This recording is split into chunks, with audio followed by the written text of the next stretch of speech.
No matter what I get, it's 20% off every day when I spend $1 on the McDonald's app. So yesterday was my please the whole fam on the way to the game meal. Today is my finally get them to stop asking, are we there yet meal. Who knows what tomorrow will be? Maybe a delicious crispy chicken sandwich all for myself meal. Whatever it is, it's a win. Ba-da-ba-ba-ba. Offer valid through December 31st, 2023 at participating McDonald's. Valid once a day. Excludes tax. McD app download and registration required. Legal Live is brought to you by Farah and Farah. The comments and opinions expressed on this radio program do not constitute legal advice and do not create an attorney-client relationship. If you have a legal problem, a formal consultation will be required outside of this radio program.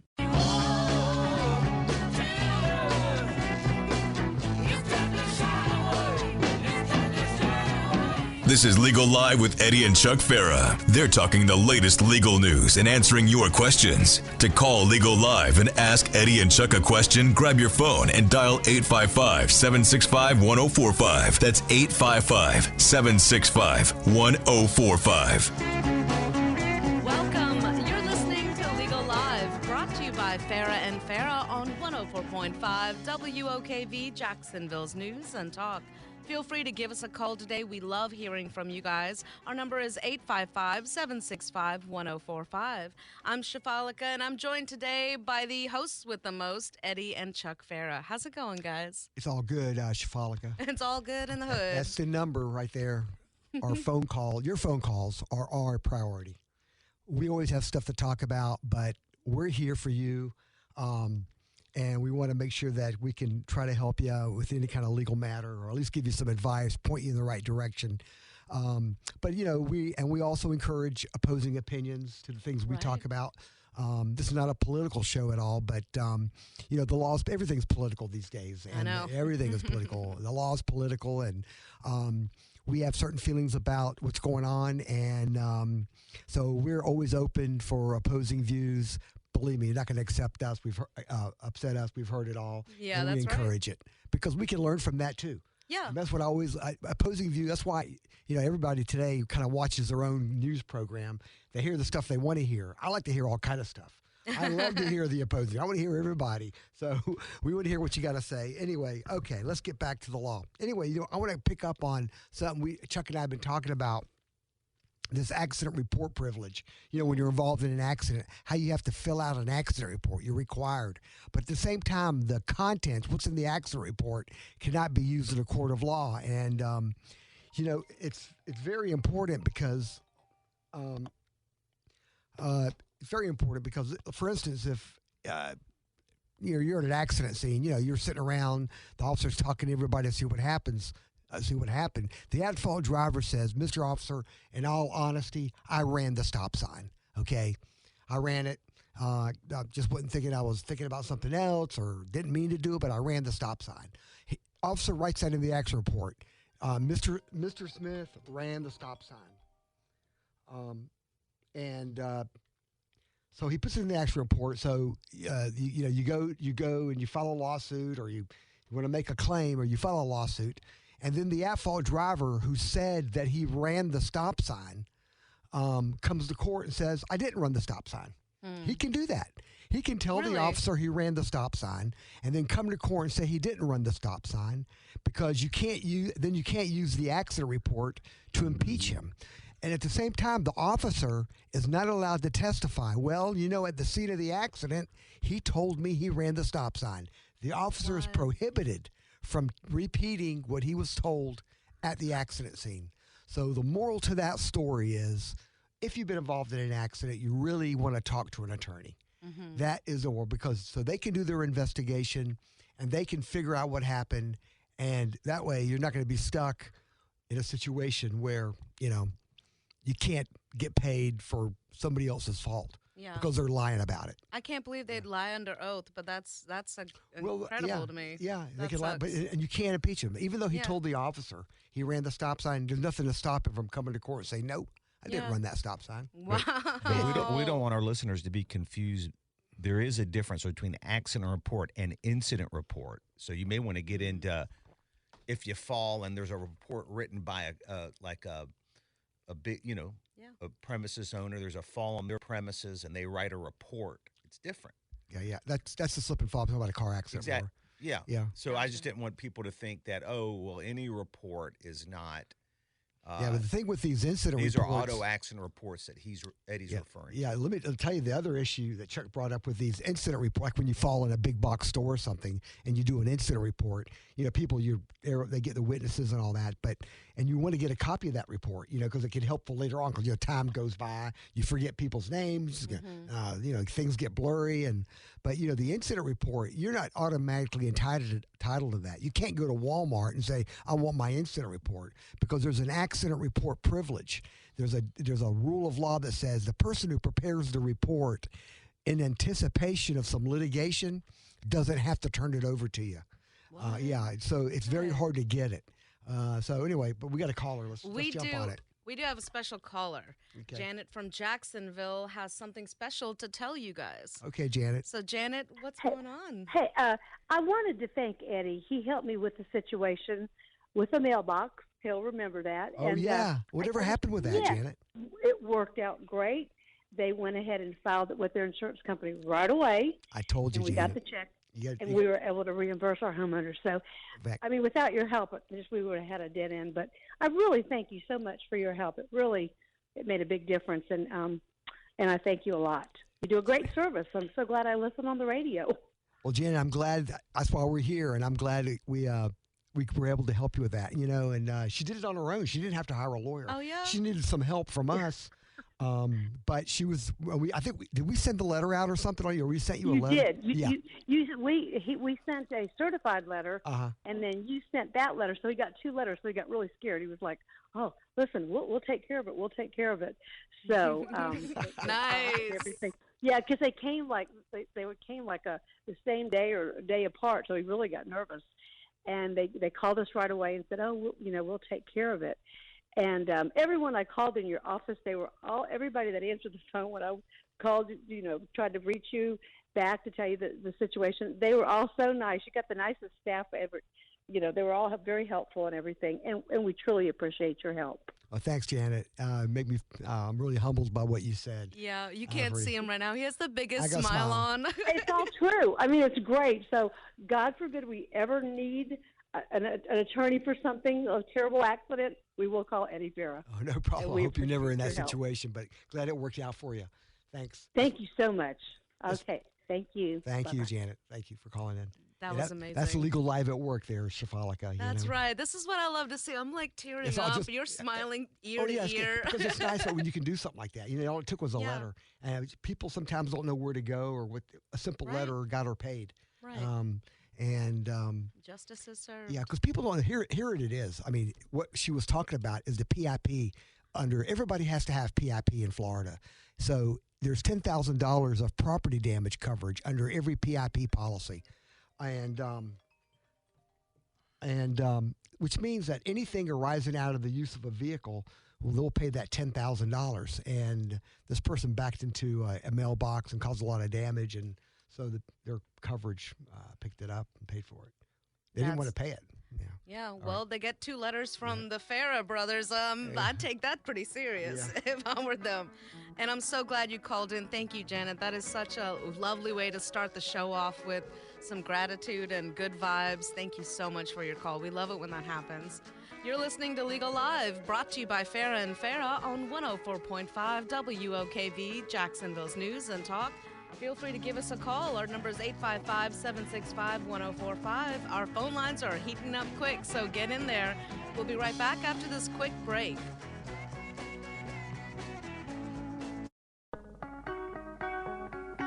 Welcome, welcome. You're listening to Legal Live, brought to you by Farah and Farah on 104.5 WOKV, Jacksonville's News and Talk. We're here to talk to you and answer your calls. Our number is 855-765-1045. I'm Sheifalika, and I'm joined today by Eddie and Chuck Farah. We've got another caller on the line. You want to go for it? Oh, for sure. Let's do it. All right. Michael from Yulee, you say you got an issue with a tree on your property. What's going on, Michael? Yeah, I have a lot that is borders mine that was just cleared, and I guess they call it a boundary tree, but I had a very large pine tree. I'm not a botanist or an arborist or anything, but probably 75-year-old tree that straddled the property line. And the guy that was doing the work clearing it asked me about it. What I thought, did I want to keep it there? I said, yeah, absolutely, I want to keep it there. And he said, well, I don't think they're going to like that. And I said, well, I don't want to cause any problems, but I want the tree to stay there. And I was out of town, actually. And my mother-in-law, who lives with us, called me and I said, well, the tree is no longer there. Mm-hmm.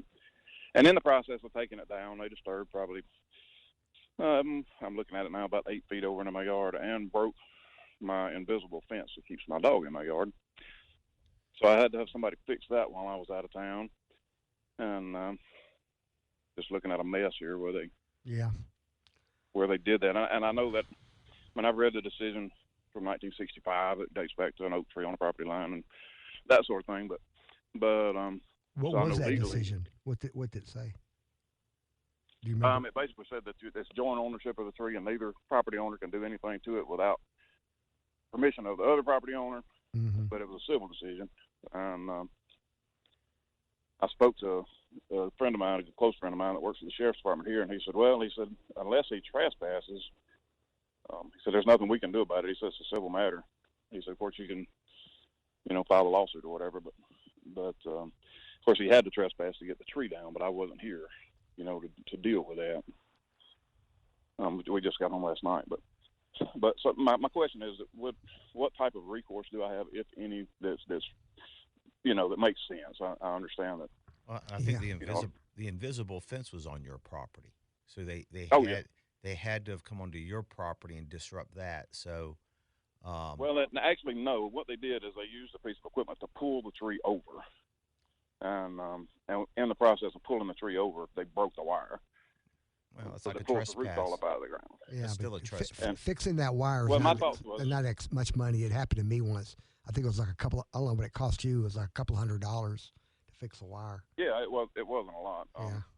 No, they're responsible and the legal for decision it. said if somebody takes the tree down, then whichever property owner took the tree down without permission is responsible for the value of the tree. Right. And whatever that might do to the property value, that's kind of irrelevant here. But also for whatever enjoyment I get out of the tree. Well, I left all the trees on my property. I like trees. And, in the grand scheme of things, it's just a tree. But I like trees. Yeah. And I left them all on my property because I like trees. And this was a huge one that you can't replace. Can't. I agree. I like you. I love trees. Fix my fence. Yeah, I agree with you. I just don't. I don't want to. Yeah, I mean. I would like recompense, but I don't want to pay more to get it than it's worth. Yeah, I was wondering. I mean, how do you put? I'm not. That's not my area. Our area of the law. How do you put you can't put a value on a tree, because people can buy tree. You can go buy a tree and put it on your yard, and they're expensive. I just don't know. You probably do have a civil type claim with him. They shouldn't have taken it down without your permission. And the question now becomes, do you want to file a lawsuit about it? You're going to probably do it on your own. Unless you want to go hire a lawyer that you're going to have to pay by the hour. This is not a contingency type of claim where you can get paid by the insurance company. You're going to have to go sue him. And his homeowners will not cover it because it's an intentional act. It wasn't a negligent type situation where your homeowners would step in. So I think you're going to have to file a lawsuit. You could do it in a small claims court. Now small claims court is everything under $50,000. So I don't know if the tree has a value of more than 50, then you're in circuit court. But if you can claim it, certainly not that. If you can, you can contain it. 75 years old. I don't know. Those trees. I tell you, you can go. People who build new homes go buy oak trees to put in their yard. They're $10,000 and $15,000. So I don't know. I don't know what a tree's worth, but I would start in small claims court because that way you can handle it yourself. Right. And you could sue him directly. You've got the law on your side. There's not much to prove. You have a survey to show the tree was on your property. Was it straddling the properties or on your properties? No, it straddled the property line. Part of it was on the neighbors and part was on yours. Yeah. Right. On your property. So you would have to have your permission to remove that. I'm not sure what the law is on that. Yeah.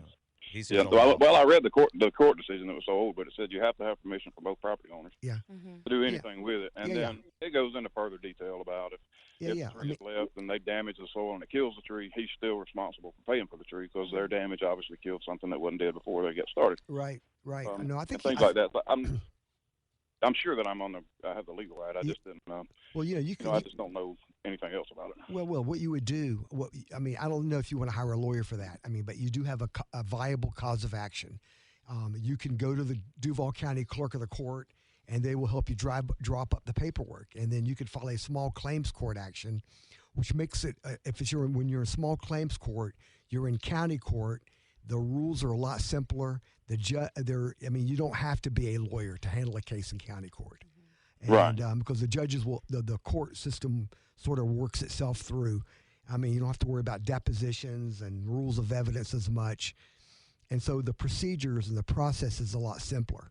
So an individual can handle his own claim, and that's my advice on that. Unless you want to go give $10,000 to an attorney as a deposit, that's what they're going to charge you, $5 or $10,000 down to go ahead and file it. Maybe it's a matter of principle to you, and you'll spend the money. I don't know. I have a quick question. No, it is a matter of principle, but not that great. I don't have to. I know. Right. Some people will do that. I have a quick question. Okay. Sure, go ahead. Oh, no. You can go ahead. Is there anything I can do about the trespass? It's my understanding that from my property line, I own basically straight up from my property line, I own the air up until navigable airspace. So he had to reach over my property line to pull the tree back. And then there's footprints out there. I kind of, I don't know, but it's there's no way he could have got the tree down without reaching over my property line. Is there anything I can do about that? That's part of the claim. Well, there's a civil trespass and then there's a criminal trespass. But you really talk to your buddy who's in the sheriff's office. You think the sheriff, with everything going on right now, is worried one of my neighbors on the other side is actually a deputy. So somebody, you think they're really concerned with all the stuff they got going on about somebody who walks onto your piece of property and walks off of it. Technically, it's a criminal trespass. He was there without your permission. But and if you read that statute, I think you have to give them a warning or tell them get off the property. Then if they don't get off, then it's I'm not sure it's cut. I don't think it's black and white. I don't think if somebody walks onto your property, automatically that's a criminal act. I think there's something else going on with that. You have to read the statute, and I'm not familiar with it. Right. You really think the sheriff's office is going to get involved and use their resources to go talk to your neighbor about stepping onto your property to take a tree down? I doubt it. I don't think they're going to do anything. That's just my perspective on it. I think your best claim is the civil lawsuit for the value of the tree and the fact that you lost shade. And I love trees like you. I hate people. They build these big homes and they have these beautiful gigantic oak trees on their property and they chop them down. They're like 200-300 years old, and they don't. Right. It drives me nuts. Yeah, I wonder. They do it in Mandarin all the time. I'll say these beautiful gigantic oaks, and all of a sudden they're gone. Is there a way to get a certified arborist come out, take a look at that original tree, and give you an estimate of its value that you could take to court with you to say this is why I'm asking for this much money? Yes, and I think he can do that. I don't know. I'm not familiar with the county court rules, but he could probably just get a document from the arborist without having to bring the arborist in, which costs money because the guy's going to have to come testify. You could probably just bring the estimate from the arborist and show it to the judge. Here's what I've lost. I think that's an interesting case. I tell you that case. I think that case is newsworthy because I think it happens a lot. I think it's something worth looking at. Yeah. Maybe OKV, get some of your people. Yeah, why don't you give me a call on Monday? I'll look into it for you. I'll get my little reporter hat on. This is a Canamero type I'd love thing. To do that. All right, The biggest problem is the tree is gone. Everything from the lot's been hauled off. Oh, I know that, but you probably do you have pictures? But you have pictures. I probably have a picture at some point through my photos that the tree's in. Right. That's not probably happened. We know it happened. Yeah, but I think we know it's a very happened. newsworthy. Very newsworthy. That is. I'll give a call on Monday, Sheifalika. Thank you guys. All right. I work 6 to 2. I'll talk to you. Thank you, Michael. All right, bye-bye. All right, you're listening to Legal Live, brought to you by call Farah Ben and Becker. Farah. What is it? Ben Becker. He's at Action. No, he's the other guy. Yeah. I'm sorry, I get you all mixed up. Oh, no, we're good. We're Ben the Becker same and house, same Canamero. family. He's a city councilman now. I know. You can't call Ken anymore. He's a city councilman. I know. We'll be right back after this quick break, Congratulations, you Ken. guys. He voted for me.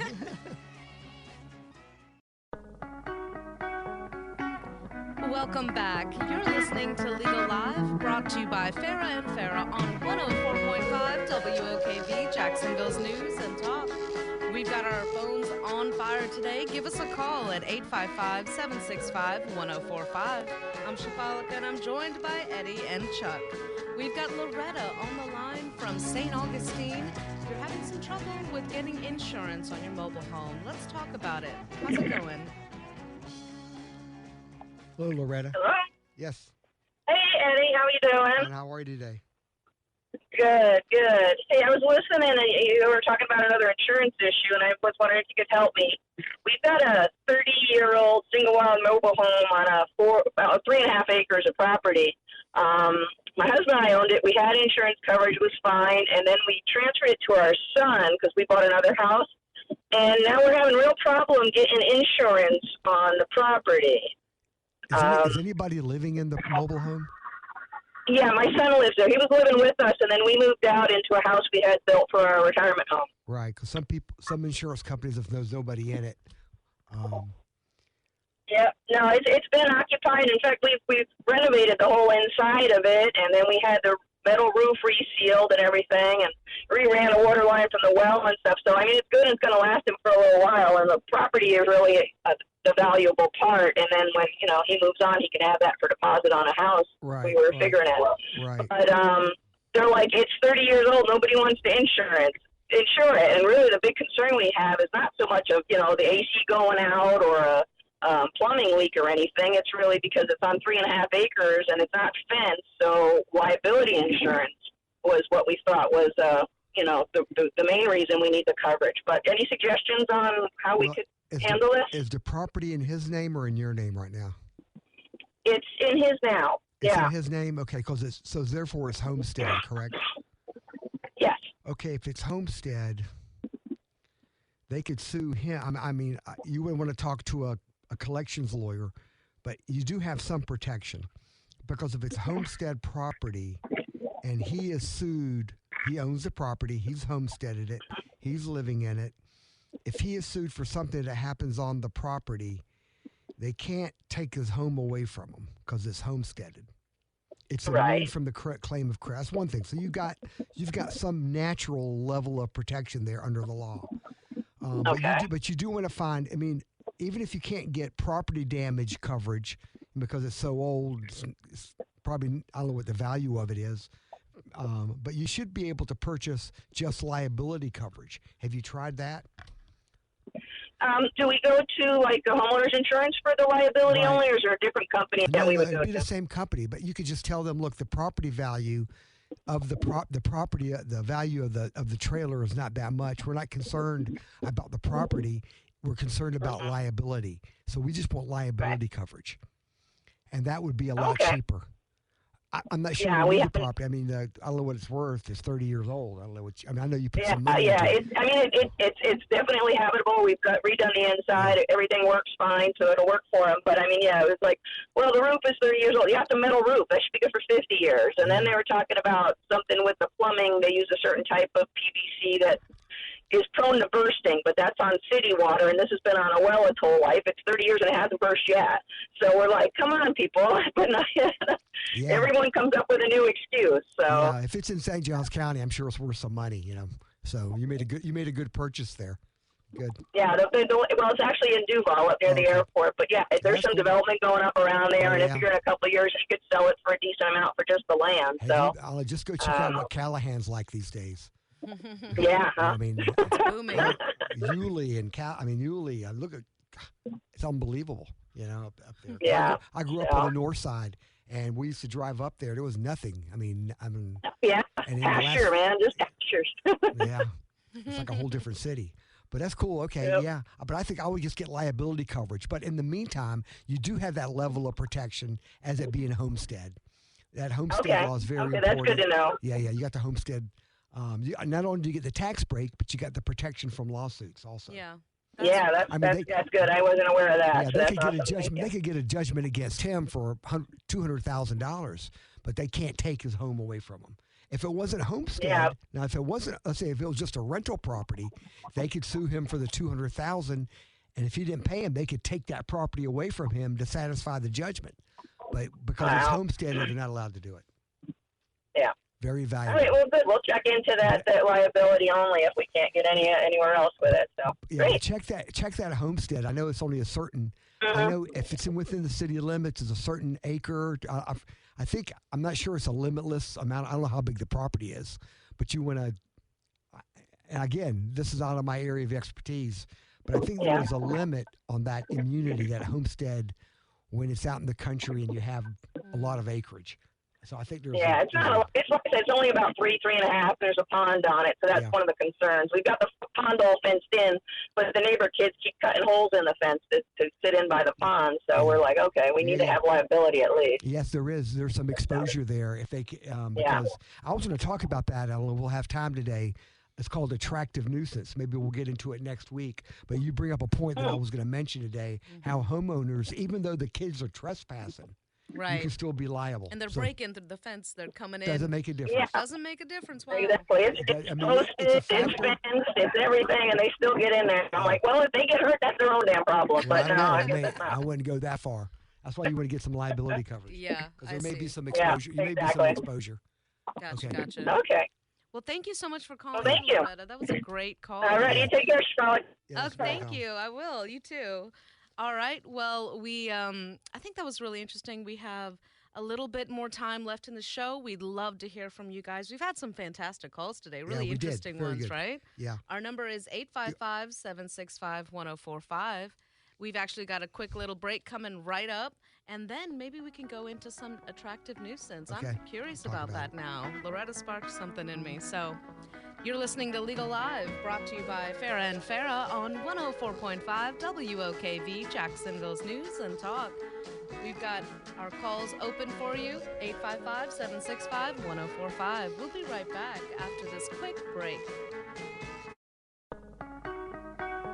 Welcome back. You guys are listening to your favorite Legal Live show on 104.5 WOKV, Jacksonville's News and Talk. It's brought to you by Farah and Farah. I'm sitting here with Eddie and Chuck themselves, and I'm Sheifalika. I am interested to learn a little bit more about some attractive nuisance. What was that about? Well, I mean, it's summer's around the corner. Kids are going to be out of school in a couple of months and all that. And, there are swimming pools and people have things on their property. And the last caller was Loretta. Yeah, Loretta. Loretta talked about this pond on her property. And really, the law's pretty clear on this. And even when it comes to children, even though they may be trespassers, even as long as if there's reason to believe that kids could be coming onto your property, you can be held responsible if they're injured due to something on your property that attracts them there, some sort of object. Mm-hmm. Typically, people think about swimming pools. That's an attractive nuisance. Yeah. It attracts kids to your yard. That's why people are required to have barriers and fences around swimming pools. But when any object can be an attractive nuisance. It could be a ladder against your house. It could be an old abandoned car. It could be an abandoned refrigerator in your front yard. Anything that sort of attracts a kid to your property when you know that there are kids in the area that could be attracted to it. And if they're injured, even if they're a trespasser, you have liability as a homeowner or as a person who possesses the property. And I think that's what Loretta was getting at. She was like, I got this pond or this retention pond on my property. The kids love it. I got it fenced in. That's something that falls under that category. She did fence it in, but they keep breaking through the fence. Yeah, you know what? I've seen cases where even though the children have gone through the fence, that there was still some liability on the homeowner. Wow. Yeah, in spite of the fact that they've broken through the fence, but. Well, can you put something else like a security camera or motion detector alarm or something on that fence line so that it detracts them? You know what I mean? It scares them away or something like it. Or what if they get in the pond and they, can't swim or something? I think the standard is doing everything that's reasonable. Yeah. You want to do what's reasonable. I mean, you're not going to be held. You can't have, a security guard out there protecting your pond from kids coming over there. But maybe you like gotta an do alarm what's or a reasonable camera? under the law. Huh? Maybe an alarm or a Well, camera? yeah, maybe some loud horn or something that'll scare them away or I guess. But, this attractive nuisance doctrine, it applies to children who are not any kid who cannot appreciate the danger Yeah. of what he's starting to get engaged with. You Yeah. know, like me climbing up this tall ladder, or Yeah. getting into a refrigerator and closing the door, God forbid, Oh, or something like goodness. Yeah. that. So it applies to any object on your property that attracts children, that would attract a child to it. Gotcha. Yeah, and the pools. I mean, there are specific statutes that deal with pool enclosures, as we know. Mm-hmm. That's why most pools in Florida, almost every pool, even a pool that's not even an in-ground pool, just a pool that's above ground. Really? Yeah, there are rules. Oh, yeah, You have to have fences on there- those. that's an attractive nuisance. It doesn't. I mean, some Yeah. people have these temporary pools in their backyard. They just buy from somewhere, fill it up with water, let the kids play in it. Yeah. That's an attractive nuisance. Yeah. And you've got to make sure nobody's getting in it. Gotcha. So you Yeah. definitely need liability insurance to protect yourself. Any other type of like personal injury insurance? or Well, just things? I think liability. Your homeowners would cover you in Okay. that event Cool. if you're ever involved in it. That's interesting. Yep. So I We don't got know. a few more minutes left. Okay. You got something. I see you looking at some papers. Oh, we can talk about some other stuff. Yeah, let's do it. Okay. Well, there's it's tax season now. Oh, Sheifalika. don't remind me. Yeah. Oh no, it is. It's so And- close. And you always worry, a lot of people own businesses, and they file these joint tax returns with their wife. Uh-huh. The wife, those times the wives are not working; they're not really involved in the business, but they file a joint tax return with their husband, and it could be vice versa. Sometimes some husbands are staying home these days. But what happens when the husband files a false tax return, and you co-sign the tax return? Technically, you agree that everything's true and correct. And so you're kind of vouching for the truthfulness of that tax return. Well, what happens if it's a big fraud and he's not reporting income, or he's doing something else with the money? Uh-oh. Are you responsible for that? So the IRS does have a provision. There is you can claim it's called innocent spouse relief from the joint and several federal tax liability. There are certain things you got to prove, like I didn't know what was going on. I had no reason to know what's going on. Didn't know what my spouse was doing with the money. Didn't know he was cheating the government. Didn't know he was doing all these things. But if you can prove all that, then you can escape any type of liability from the IRS due to your spouse's fraudulent tax return. My goodness. Yeah. Okay. And that's for like small businesses or Well, any it's for kind anybody, of claim? anybody who files a joint tax return. Oh, interesting. And yeah, Wow.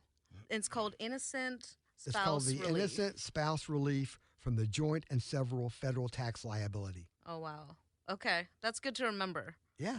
I just got to get a if spouse. your that way spouse I if your know. spouse is scamming you, like in this particular case, he was giving money to his his girlfriend, and claiming out of his business account, Oh, I which see. was illegal, and is not claiming it as income. He was trying to hide the money, and of course, the IRS came after him, and the spouse said, "Hey, I had no reason to know what this guy was doing with his money," Right. and so she was able to escape any liability, That's good. which is a good law. Yeah, that a fair definitely law. is. Because when you read the tax return, everybody who signs it swears under oath that it's true and correct. Yeah, of course they do. They just want to get the documentation over with. It's tax season. yeah. My goodness. I think that it's really good as well, since now the weather's getting warmer and we've got a couple minutes left. I'd like to just touch base again about, since you guys are personal injury attorneys, the type of auto insurance people need, like uninsured motorist, Right. or what was it, PIP or Well, something? PIP is required for everyone. That's required. You got to have that. You got to have PIP, which gives you and $10,000 Yeah. of property damage. So everybody's required to have that. I thought of you guys on the way into work because there was a motorcyclist weaving in and out between cars on the road, yeah, I on see the those. freeway. And I almost was afraid, like, what if I didn't see him coming and he ran right into my car? Well, motorcycles don't have to have PIP, so Really? yeah, they're excluded. Okay. And if you're that's another story altogether. But Yeah. you're required to have PIP and property damage coverage. You're not required to have bodily injury coverage, which would pay to someone when you injured them. Gotcha. It's really good to have that, so you Yeah. don't get personally sued. But And wasn't there some kind of like medical insurance too that you guys recommend? yeah, there's a thing called MedPay, because PIP pays 80% of your medical bills. You can purchase MedPay, which will pick up the other 20%. That way you would have 100% coverage for your medical bills, that's a good add-on if you can afford it. It's not really expensive, but it's something you should really have. Yeah. Insurance companies, there's a lot of good coverage out there. The insurance companies don't like to push because the premiums are cheap, but the payout is big. They don't like that kind of combo. They like high premiums and low payout. So, yeah, of course they do. They like so that. they for don't everything. push that a lot. So.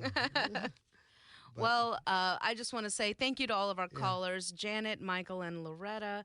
It was really interesting today to have some like fresh, good energy and interesting callers about issues. It's always good to hear people call in and say thank you guys, because I just love the way you blush and you smile from ear to ear.